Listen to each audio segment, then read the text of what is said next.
Vamos acertar essa coisa. Tá tudo bem, gente? Forte abraço, povo amigo. Estamos aqui gravando mais um vídeo. Eu tô aqui com a minha inspiração. Era para ser o café das 3, agora já é umas 5 e pouco, 6 horas, sei lá. E daí esse café aqui sempre me inspira. Mas hoje eu tô tão inspirado porque eu pus essa camisa aqui, ó. É uma camisa velha, mas eu gosto dela. E ela é tipo um uniforme do YouTube para me gravar vídeo. Mas eu tô mais ainda inspirado. Eu ia fazer um comentário em cima de um comentário que eu recebi de uma pessoa muito inteligente, até por sinal que o nome está escrito lá, é um arroba e falando a verdade. E eu comecei a gostar muito desse rapaz, eu acho que é uma pessoa, é um homem, eu acho. Pelo tipo que escreve a mensagem, né? O texto, eu acredito que seja um homem. Não, também diminuir a intelectualidade da mulher, claro que não. Mas eu, pra mim, que é homem. Mas eu vou deixar pra lá porque hoje eu tô, eu tô mais pra Pablo Marçal hoje do que pra Zezão, professor Malaca. Mas eu vou deixar essa. Eu vou tirar esse sentimento do Pablo Marçal e deixar ele pra amanhã, no próximo vídeo que eu fizer amanhã. E daí eu venho comentar sobre o assunto que o Falando a Verdade propôs a mim. Tá certo? Então vamos lá, gente. Eu vou contar a história que eu até fiz um short falando de uma dupla que eu tinha, que eu formei em uma época. Eu não, ela se formou assim naturalmente, né? Aconteceu dessa dupla acontecer. Era uma dupla caipira. Eu morava numa localidade chamada Rio Novo, aqui no município de Reserva mesmo, é uma localidade onde tem.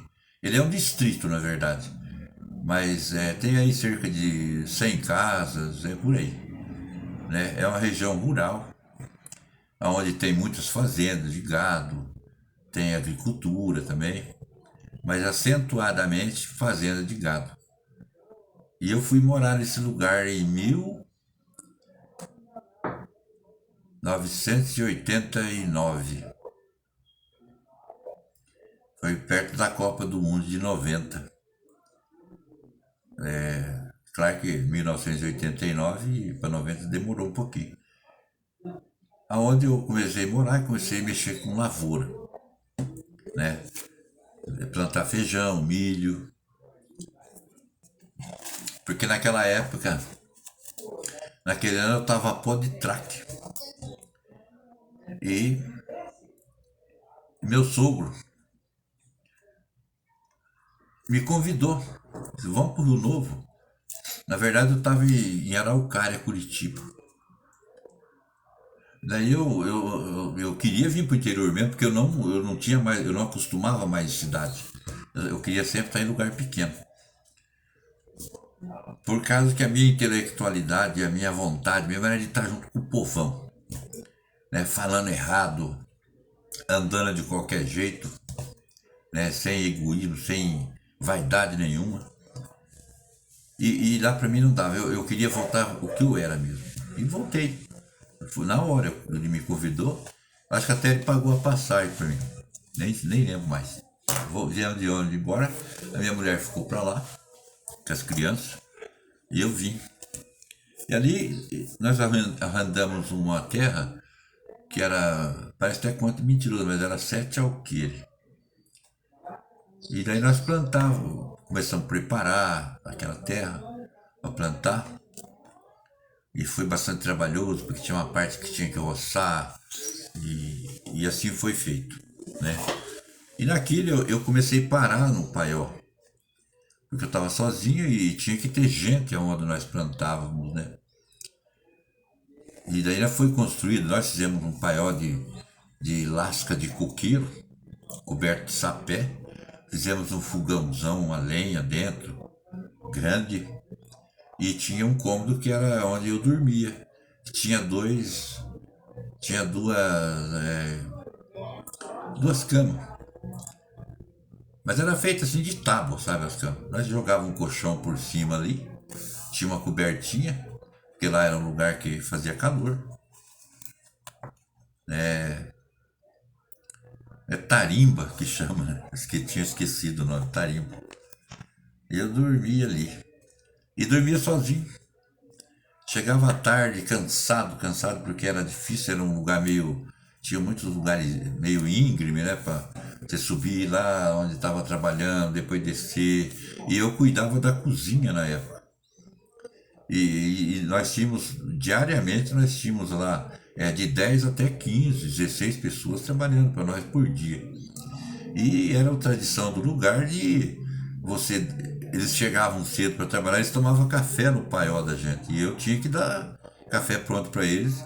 Eu tinha que levantar 4 horas da manhã e começar a preparar. E não era café, só café. Era café misturado com alguma coisa, com algum virado feijão, alguma coisa. Era cansativo mesmo.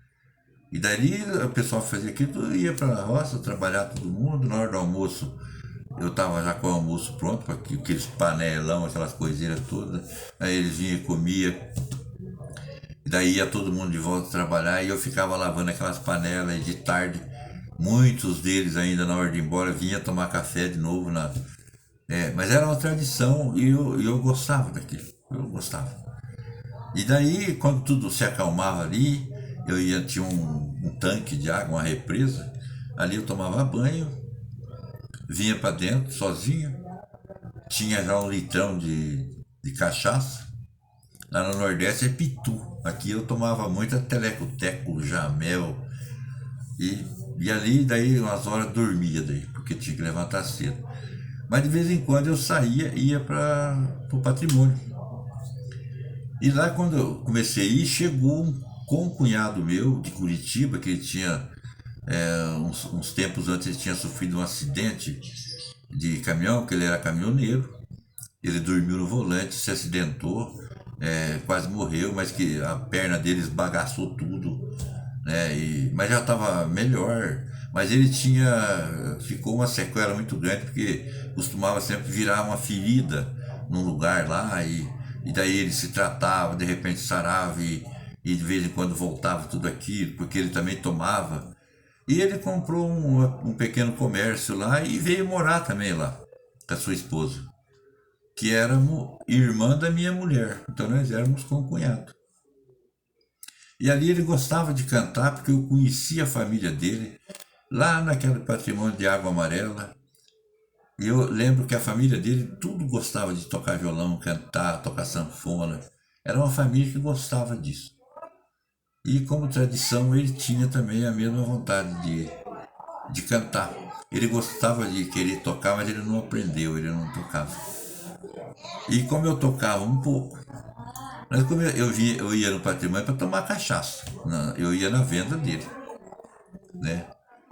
E ali eu começava a tomar, ele pegava um violãozinho que era do filho dele e trazia para mim e nós começamos a tocar junto. E a primeira música eu lembro que foi a música do Jean e Giovanni, que nós começamos a cantar. A primeira música.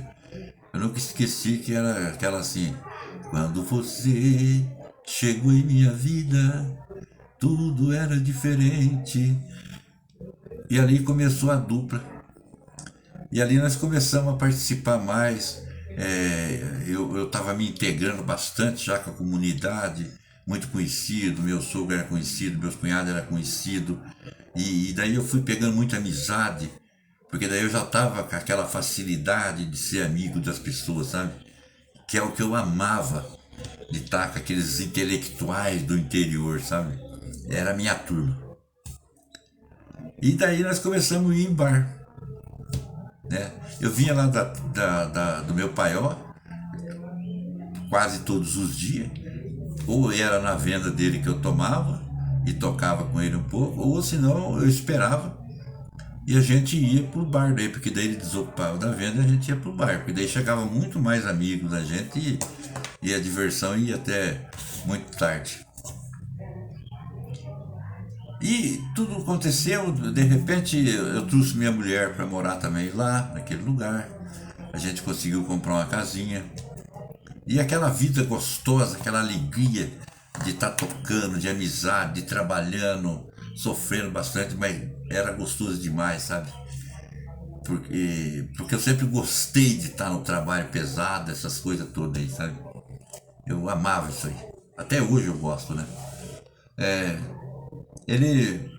Então ele. Ele não. Eu e esse rapaz, a gente se gostava, era tipo irmão, nós dois. Mas isso não era daqueles momentos, era do passado nosso pra lá. Então nós tínhamos muita afinidade.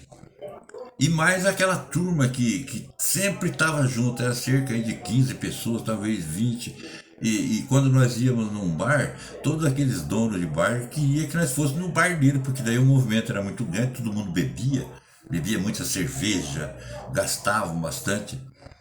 E sempre naquela roda de viola ali tocando. Tinha um gaiteiro também, o João Arbano, ainda até vivo, está lá até hoje. Ajudava também a tocar gaita junto. E cantava. Tinha o Adilson, conhecidíssimo por chamar ele de Tião Cunha. Ele não gostava que chamava ele de Tião Cunha. Mas ele cantava bem, esse cara, sozinho. Às vezes eu ajudava ele. Mas a dupla mesmo que se tornou tradição do lugar foi eu e o meu concunhado. E em dado momento, como ele bebia muito, a perna dele nunca sarava. Entendeu? Eu vou encurtar um pouco a história, senão ela fica muito longa. E eu também, por beber demais, né? Me atacou uma crise de hemorroida. E essa crise de hemorroida durou uns 3 meses mais ou menos. Tinha dia que eu não podia sentar, não podia deitar, não podia nada. Nada estava bom, porque a dor era intensa, era uma coisa terrível. Eu até comer eu parei porque para não precisar fazer necessidade nenhuma, porque era muito dolorido demais mesmo. Todo mundo aí deve conhecer mais ou menos o que é uma crise de hemorroida. Era uma hemorroida que não era daquela que saía para fora, era interna, né? Era incompreensível para as pessoas até o estado. E a gente não se sentia bem. Ele com a perna do jeito que estava ainda ia. Ele fachava as pernas, passava pomada. E ele ia continuar com a bebedeira dele e tocar e se alegrar para lá com outras pessoas. Mas eu fazia muita falta. Porque naquela dor que eu sentia, eu não tinha condição de. Bom, daí passou um tempinho, eu consegui dominar essa situação, comprando remédio, vindo no médico e tomando um medicamento e melhorou. Mas aí eu voltei na atividade de novo, que era que todo mundo queria. Porque nós já tínhamos uma fama ali na nossa região, era tradicional cantar música do Teodoro Sampaio, que era mais do que nós cantávamos mesmo. E dali esse cara que nós chamava de Tião Cunha, ele era um cara super gozador, sabe? Ele pegou e falou, pô, vamos fazer o nome da dupla. Você tem que ter nome, porque nós vamos participar lá em reserva de concurso, de violeiro, essas coisas. Daí foi sugerido Skol e Antártica. Mas daí aquilo falou, pô, Skol e Antártica não ficou bem. E daí, tá bom. E daí esse cara começou sorrateiramente espalhar o nome da nossa dupla, um nome que degradava muito a dupla, a moral da dupla, que o Caipora conseguiu espalhar para todo mundo que o nome da dupla era aquele que ele tinha inventado. Daí, mas que nome mais esquisito que ele inventou? Olha, gente, pra você ver. Olha como é que ele tinha uma criatividade também. Ele bolou o seguinte: um tá com a perna estragada, o outro tem aquele problema da hemorroida. Acendeu a luz na cabeça do cara e ele me coloca o nome na dupla de ruim da perna e mal do tobo. E aquilo espalhou a notícia. E era uma gozação aquilo. Isso quase que levou a nossa parar até de tocar, porque nós não, pô, o cara pôr um apelido daquele pegou tanto, né? Mas depois com tanta. é, a gente ficava, não gostava que falava, né? Esse amigo, o ruim da perna, ele já faleceu, infelizmente, né? Ele teve uma Covid quase. Ficou no bico do urubu por mais de 50 dias no hospital internado e se sarou. E de repente ele já aposentado, tranquilo, numa cidade lá no estado de São Paulo, andando com a bicicleta, fazendo seus exercícios, veio um carro e atropelou ele e matou ele. Já estava com 71 anos, se não me engano. Mas morreu muito novo, porque ele gozava de uma saúde muito boa. E ficou eu. O ruim da perna morreu e o mal do tal ficou, que era eu daí. Então, essa história eu estou contando para vocês, gente. Mas ela, quando eu conto, eu fico muito feliz de contar. Porque eu acho que todas as pessoas que eu posso aqui sugerir até de o que é uma boa amizade, era esse o ruim da perna. Porque esse cara, a família dele, na verdade, sabe aquela pessoa que você quer ser amigo dele? Era aquele. É um cara que tinha uma paciência com as pessoas, o cara que ajudava, sabe? Ele tinha o comércio dele, mas ele ajudava as pessoas, sabe? Ele era, assim, muito. Ele promovia, assim, aquela parte de social, sabe? De ajudar aquelas pessoas carentes. Ele, a venda dele tinha bastante pessoas que bebia, gente pobrezinha mesmo, que não tinha onde cair morto às vezes. E ele sustentava aquelas pessoas tanto na bebida como na comida também. Ele tratava aquele povo, sabe? Porque aquelas pessoas, na verdade, que desse jeito eu até falo em outros vídeos meus, são pessoas que fazem parte do, daquele contexto, sabe, de uma população, uma pequena população, né? Se faltar aquela pessoa, se faltar, por exemplo, o Servininho, que nós tínhamos, o Servininho nosso, que era um homem, um coitadinho de um hominho já de uma certa idade, que não tinha família, que gostava de beber, era super trabalhador, e ele para trabalhar cedo ele levantava com a mão assim, ó. Daí você tinha que dar um copo de pinga para ele cheio, ele tomava com as duas mãos balangando assim, e, e daí aquilo ia acalmando, acalmando, ele pegava a foice dele e ia trabalhar. Trabalhava o dia inteiro. E daí voltava de novo, tomava, dava de novo para ele, porque aquilo para ele era como se fosse um remédio para ele, não tinha mais jeito de recuperar. E ele não tinha um pingo de violência naquele homem. Sabe o que é você pegar a mesma coisa que estiver pegando uma criança inocente? Mesma coisa. O que ele sabia fazer era simplesmente ser bom com as pessoas e trabalhar. Como nós tínhamos o polaco preto, que era um mineiro, que era um preto, né, que chamava ele de polaco preto porque ele era muito preto. E ele gostava, ele amava do apelido dele. Tanto que o nome dele ninguém sabia. Todo mundo chamava de polaco preto. E esse homem era cuidado pelo meu grande amigo, que eu vou falar agora o nome dele, que é Salvador. Salvador Oliveira. Morava junto, tinha um paiolzinho, ele parava lá e eles cuidavam dele. Como tinha outros também, que eu não vou falar mais não, porque dois já tá bom. Mas tinha outras pessoas. Então essas pessoas faziam parte também da nossa comunidade. E aquelas pessoas não podiam faltar numa festa, porque a gente sentia falta deles.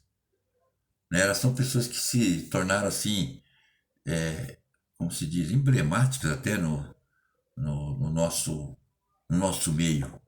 E a gente sentia falta deles daí.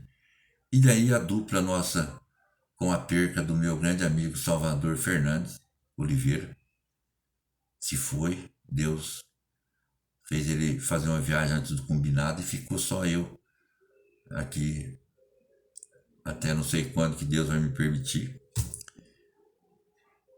Mas E nesse lugar, gente, eu posso dizer para vocês que, que foram mais 9 anos que eu passei de felicidade na minha vida.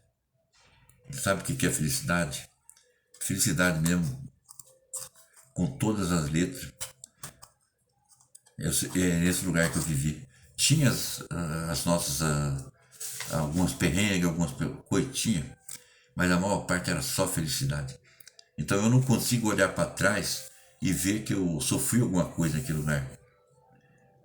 Não consigo, porque eu tenho certeza que inimizade eu nunca criei lá, certo? O que eu pude fazer pelas pessoas, de bem eu fiz, de mal eu não fiz para ninguém, né? E eu tinha outros grandes amigos lá, que eu cito um agora aqui, que é o meu amigo gaúcho, que eu chamo ele, que é o Urbani Silva. Não só ele, eu vou ser até covarde de não falar o nome de muitos outros que eu vou ainda vir falar, certo? Porque esse homem me ajudou muito também, né? Deus colocou ele na minha vida, como colocou inúmeras pessoas que me ajudaram nessa minha caminhada na minha vida. Como ele também me colocou também no caminho de muitas pessoas boas também. Boas e também de pessoas que precisaram de mim. E o que eu pude fazer, eu fiz. Fica aqui meu abraço para você. E pedindo mais uma vez para vocês, gente, não assista coisa que não presta no YouTube. Procure coisas boas para vocês, certo? Deixa a tua mente tranquila, boa. Você vai dormir tranquilo, você não vai criar um mal-estar dentro de você, sabe? Sabe que a gente tem que saber que a gente tem que primeiro pensar que Deus existe e que Deus pode transformar a vida de cada um de nós, mas a gente depende da gente, E para você chegar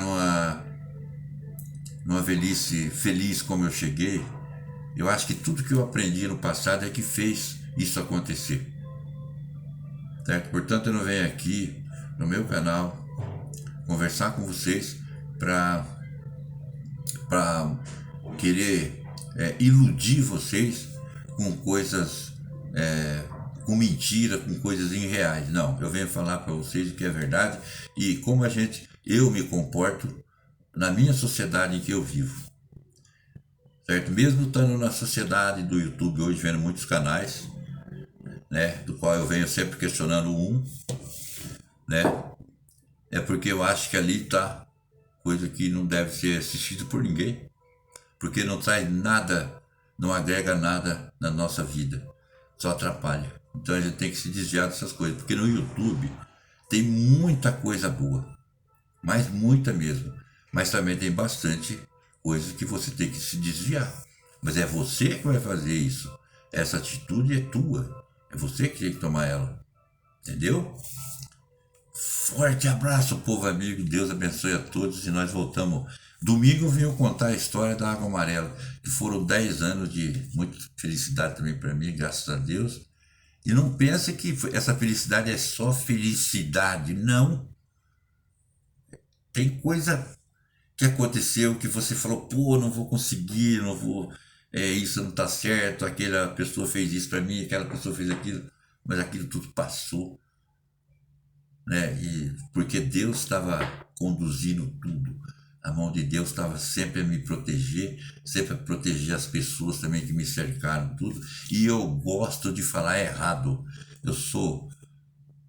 Eu quero falar igual os nordestinos, eu quero falar igual aquele mineiro lá do interior, lá, aquele mineirinho ligeiro.